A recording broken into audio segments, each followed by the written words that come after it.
السلام علیکم دوستو، ابھی چند دن پہلے سوشل میڈیا پہ ایک تصویر وائرل ہوئی جہاں پہ ایک خاتون تصویر میں دکھائی گئی ہیں، اور اس خاتون نے ضد کی کہ میں اپنے بھائی کے جنازے کے ساتھ جاؤں گی۔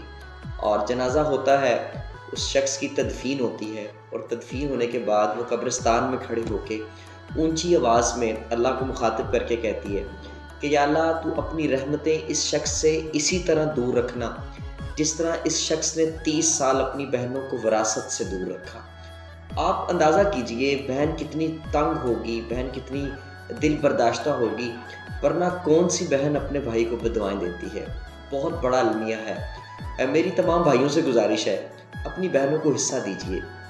آپ اپنی وراثت میں سے آپ اپنے بچوں کے لیے حصہ چھوڑ کے جاتے ہیں، اور وہی بچے آپ کے لیے بخشش کی وجہ بننے کی بجائے آپ کے لیے عذاب کی وجہ بن جاتے ہیں۔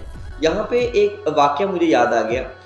ہمارے ایک دوست ہیں، تو انہوں نے مجھے یہ واقعہ سنایا۔ مجھے کہتے ہیں کہ سر میں نے ایک بار صرف سوچا کہ میں نے اپنی بہنوں کو حصہ دینا ہے، اور آپ یقین کیجیے گا ابھی صرف سوچا ہے، میں نے ابھی حصہ دیا نہیں ہے۔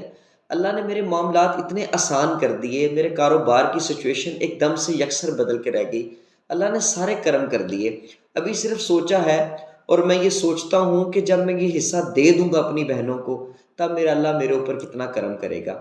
حوصلہ کیجئے، اپنی بہنوں کو حصہ دیجئے، اس کی وجہ سے اللہ آپ کے کاروبار میں بھی برکتیں دے گا، آپ کی زندگی میں بھی برکتیں آئیں گی، اور اللہ ہماری آخرت بھی درست کر دے گا۔